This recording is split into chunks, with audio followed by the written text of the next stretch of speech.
All right, I'm in this cabinet job and I am wanting to give you guys a couple tips here. So the homeowners are not here, so that makes it a lot easier when you're doing cabinets because I can leave all this paper down. I can leave the floor paper down when I leave.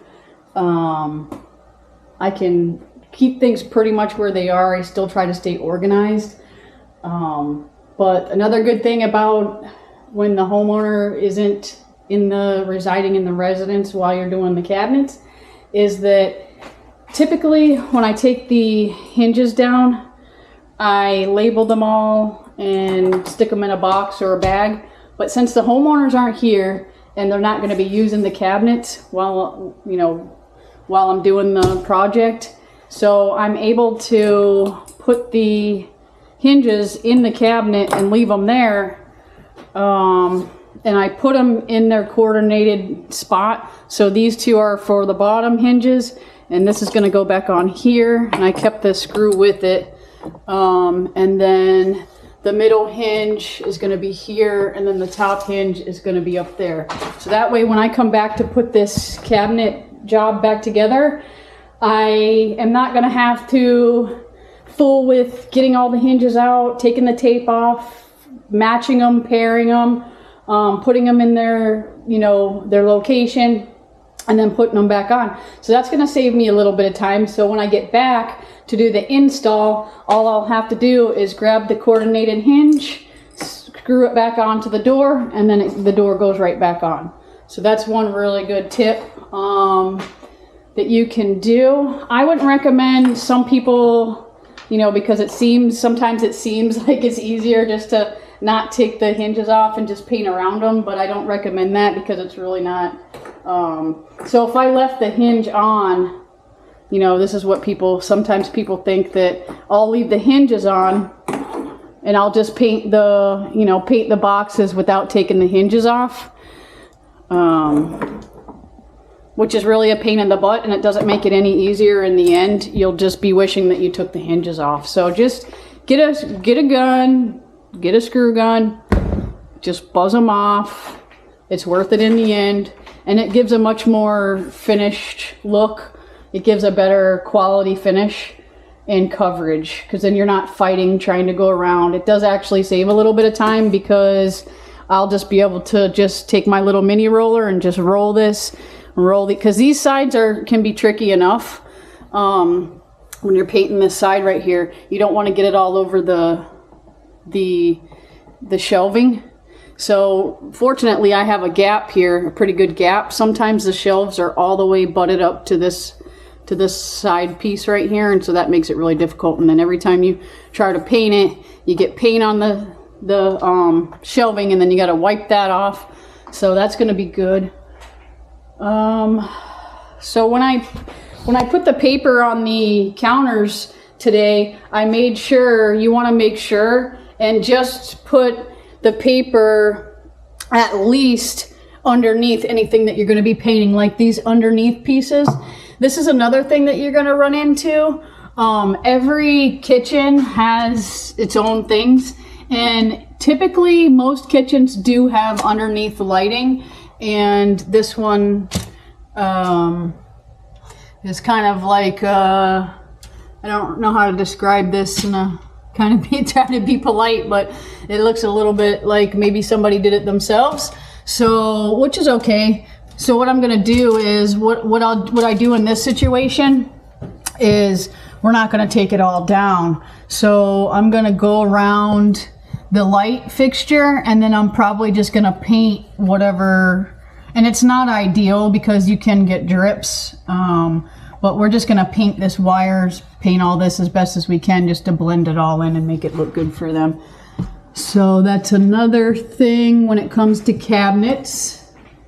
And so basically when I take the hinges off, you've got the screw that holds the hinge on, which goes in the hole that screws into the cabinet itself, which would be there. And then you have the little screws, and these are what goes in these two holes and this is what screws onto the door. So your hinge is like this, then you got the smaller screws that attach the hinge to the door. So when it comes to that, I take all those little screws and I put them all in baggie. So just keep yourself organized with the screws, and I separate all of the screws. When I'm bagging all these, I'll put all of these hinge screws in a separate baggie by themselves. It'll save you time and energy later.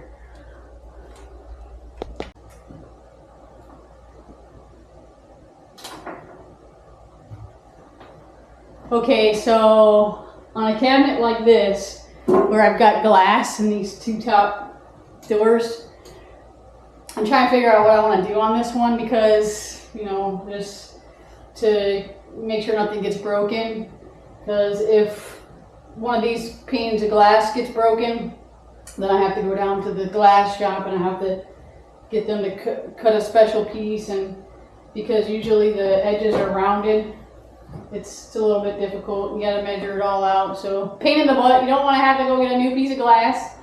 So I think what I'm going to do is I'm going to take these doors off, and then I'm going to take the glass out while I'm here, and I'm going to leave them somewhere where they're safe. That way I don't have to take them back to the shop, and I don't have to worry about anything getting broken. So let's take a look inside and see what it looks like.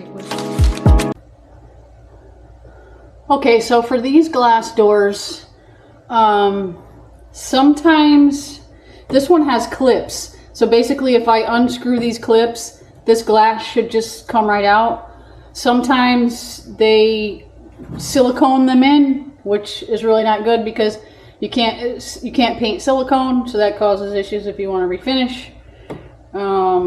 So it's way better when they have clips to clip them in. So what I'm going to do is I'm going to take 1, 2, 3 hinges off. I'm going to take it over on my work area, and I'm going to unscrew, loosen these little clips, and I'm going to pop these glass pieces out.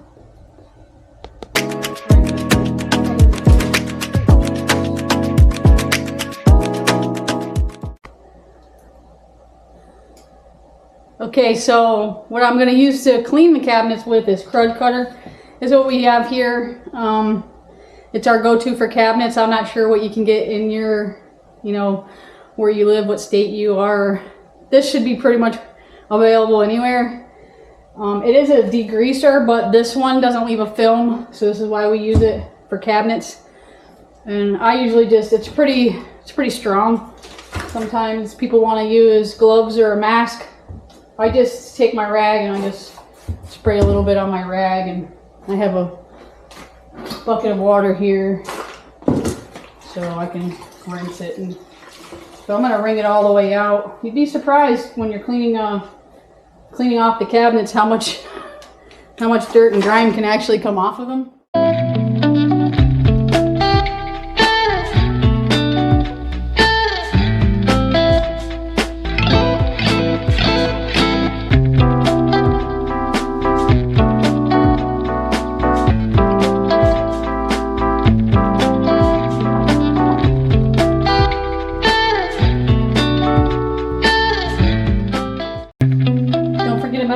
Plates on the bottom, underneath the cabinet. You gotta clean all those, prep all those.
You want to make sure and get these bottom edges really good, where things can scuff coming out. and it's usually the dirtiest right there. So make sure and scuff that really good. But while you're scuffing, if there's any places that need more attention or need to be prepped really well, you'll be able to tell when you run the sandpaper over it, because it'll get gummy, it'll gum it up if there's any oils or whatever on the cabinets. So it's a good way to determine if your cabinets are prepped right and if they're ready to go ahead and put the primer on them, is when you start running the sandpaper over them, you'll be able to see, you know, when you get to a spot where there might be some grime or some grease, because it'll gum up a little bit when you go over it with the sandpaper. That's how you know that spot needs to be really sanded really well. And it's typically around, you know, the trash compactors, the sink where you got all your cleaning materials and things. So just be mindful of that.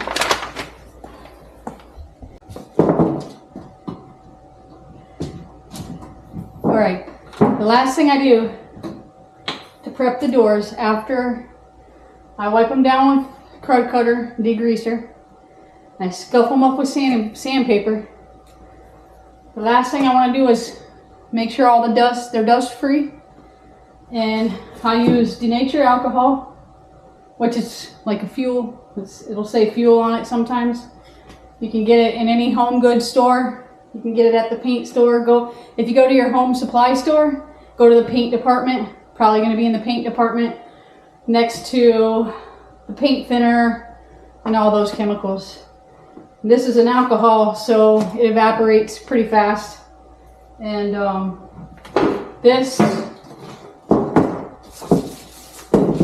the alcohol will take the sheen, any sheen off of the door, you know, off of the surface. So I'll wipe it down really good with Denature. And that's going to get the last, anything that maybe I missed. And it's also going to knock that sheen off. That's what's going to help the bonding primer get a really strong bond.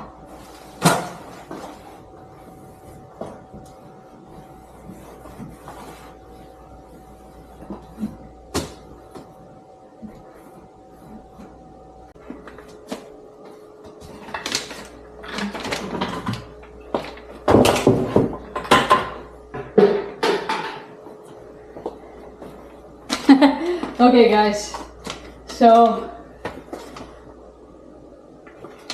this is a primer you want to use. This is Extreme Bond. This is I always use the Extreme Bond primer, but I'm using the Extreme Block primer on this just because the wood is a little bit dark in here, and I just want to make sure that we don't get any tannins that come back through on this one. If the cabinets were white or something like that, I wouldn't bother with it. But this is a blocking primer, so just to make sure that we get our true color, you know, when the job's completed. I had a job once that I just used the regular bonding primer on it, and I went back for my courtesy check. I do a courtesy check. I do it's a 2 to 4 week cure period. So I let it go the full 4 weeks, and then I come back. I'll schedule, like when I do the install, I'll schedule it that day, 4 weeks out, to give the homeowner a call, and then I'll call you to schedule a day, whatever works best for both of us, and I'll come over. It usually takes about an hour, and I go through everything with a fine-tooth comb and just make sure, you know, double check everything, and pull out the fridge if the fridge needs to be pulled out, different things like that, just to make sure, because they're going to be using the kitchen while it's in its cure period, and I tell everybody just to be gingerly with it. I mean, you're going to use it like normal, but it is fresh and it's in its cure period.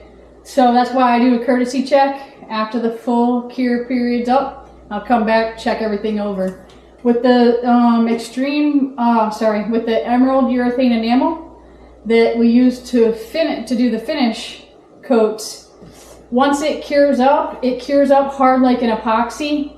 And the emerald urethane enamel is, I believe, the number 2 on the scratch test when they do it for durability. It may be number 3 now, I'm not sure, because they did come out with a new cabinet paint, but I haven't had a chance to experiment with it yet, because you can only spray it through the sprayer. You can't like open a gallon and dip your brush in it and start painting with it. So it's supposed to be a really good cabinet paint, but I haven't tried it yet. So the emerald urethane enamel is really durable, and once it cures up fully, it cures up really hard. So it's one of the top paints for durability when they do the scratch test, when they test all the paint. So that's what I tell everybody. And I'm 5.5 years in. I've been using this product. And I haven't had any issues. I haven't had complaints at all. I've had like one time where I came back to do the check over, and somebody like had a big ring on, and they went for the drawer handle, and it just kind of like scratched where the handle was because it was in its cure period, you know. So little things like that. So I always make sure and come back and do a check. But this is what I'm going to do today. I'm going to do the blocking primer. This is a Sherwin product. I'm a Sherwin girl. They don't pay me to, I don't get anything to promote their products. I'm just telling you what I use, because this will make my job easier and make the durability and the longevity better. So don't skip out on cheap paint. Just buy a cheap brush before you buy cheap paint. Don't buy cheap paint. So this is where we're at. So I took all the doors off. Homeowner already had the hardware, you know, the handles and things removed for me, so I didn't have to do that. That saved me time. So I've got all the hinges placed inside the cabinets in their coordinated, you know, designated spot to where they're going to have to go back onto. So I'm being conscious of keeping track of that. And I'm doing that on this one because nobody's here. If the homeowners were here, I would probably have to pack all these up, because you don't want to take a chance of while they're using the kitchen, something's going to get knocked over or missed, or they're going to need to get in here and they're going to need to move it around. And then now when you come back, it's not easier, because they've been moving your stuff around and now you don't know what hinge goes where, or where you're missing some. They put them in the drawer for you or something. So I just avoid it all. If the homeowners are in the house while I'm doing the cabinet job, I take everything out and I label it and I put it in a box. No fooling around. But like I say, they're not here. So that makes it easier for me too. So I have all the hinges in. So I went around and I wiped everything down with a degreaser, Krudd Kuder. Then scuffed it all up with sanding paper. And then dusted and wiped it all down with Denature Alcohol. Once you do that, you're on the home stretch. I don't have much left to do now.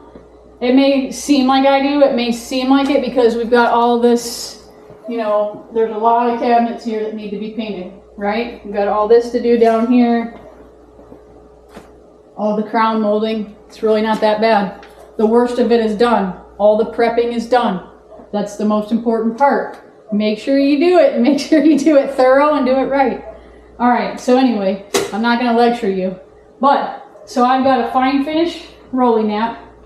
And this is just, I usually use the blue ones. I just bought a new pack of the blue ones. These are green. There's green and there's blue. There's some other ones too. These are the ones I use. So this is going to put on a nice thin finish, you know, a fine finish. And I got a brush. So I've got a what is this? A 2-inch, I don't even think this is a 2.5 inch. This is sash. So it's got a little bit of a taper there. And so now I'm gonna start applying the primer. Okay, so I thought it would be easier to show you on the bottom. And this is just the cleaning cabinet, so there's just cleaning supplies, no big deal. So I've got the primer, got my brush, got my roller, everything's prepped and wiped down. So the easiest way to do this is got to make sure everything's out of the way, of course, and you don't want to compromise their reverse osmosis lines here, but I need to get this out of the way. So stuff that in there. All right, so you want to make sure that things are free from this area here and, you know, along the edges, because you're going to run your roller in there. And you don't want to, you know, if something's up here like this and you're trying to paint it, you're going to get paint all over that. And I know it's just a Windex bottle, but I'm not going to get, you don't want to get paint on it. You don't want to have paint all over all the stuff, so just don't even start. So I'm going to take my brush first, is the easiest way to do it. Get some paint on my brush, primer, okay? And then I'm going to do these corners. I'm going to do all these corners here because your roller, if you just go right at it with the roller isn't going to get in these corners. So first, I'm going to hit these, and I do it first because you want to do any of this first before you start rolling with the roller, because the roller, this is going to be like a rough application here with the brush, but once you start applying the roller, see how this got all over the outside of it here? Let me bring you in closer. All right. See how when I did the corner here and here, stuff can get on the edges like I did here and down here? You don't want to leave it like that. So if I did the roller first, then I went into the corners with the brush, I would be doing that to what I just rolled. Is it easy to follow how I'm explaining it? So when you're going at it with the brush, you don't have to be so particular. You can get in there, get in those corners. If I do the roller first and then I do that, look, I'd be messing up what I rolled. So now that I have the corners done, I can get into my roller now. And the roller is going to smooth all this stuff out, but I'm going to go around the edges first inside. So we don't paint inside the boxes, but we do this lip right here because this is actually considered part of the exterior box. See how I just did that?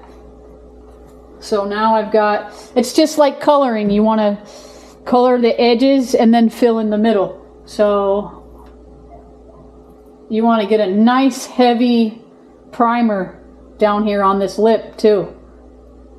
You want to put a nice heavy primer application there. This is like high traffic area and you want to make, that's a very important area. All right, so make sure, don't forget about the top. Okay, now the insides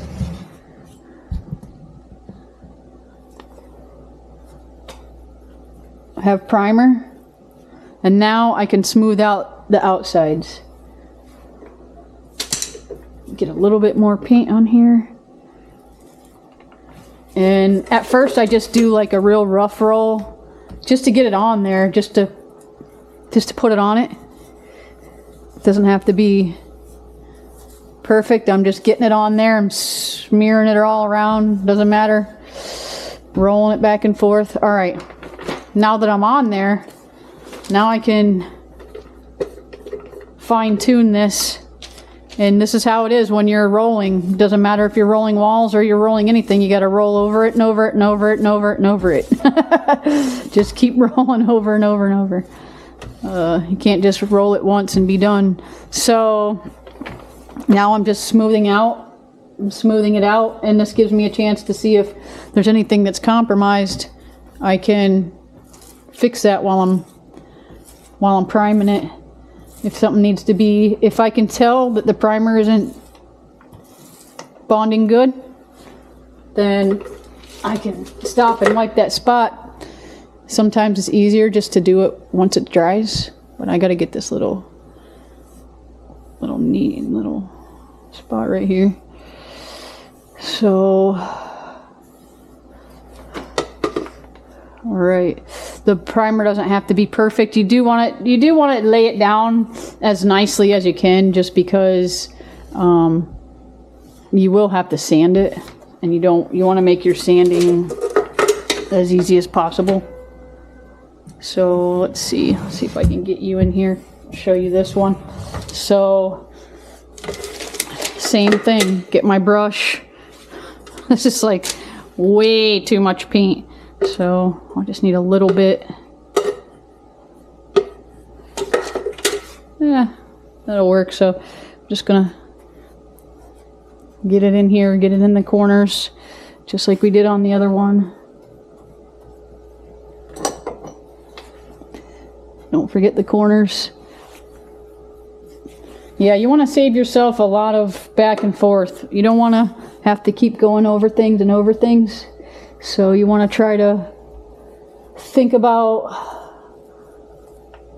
I mean, you can go back and fix things all you want all day long, and there's nothing wrong with that. But if you want to be real efficient with it and you don't have a lot of time to spend, then you might want to think it through pretty good before you just think about what you're doing, and it will make your job a lot easier. So I went around the edges, and now I'm gonna go on the bottom here, and then so you'll run into these corners. I want to put a little in the corner here. This top part can get tricky. Another professional thing about painting cabinets is you never want to just, like, I need to paint this piece right here, where the sink is. And some people would just go and just all over and get it on the underneath the cabinet, which I did a little bit already on accident, but at least it's a straight line. So I always try to keep everything off of the underneath of the cabinet. It's just a professional way to do it. You don't want to look underneath there and see a bunch of paint.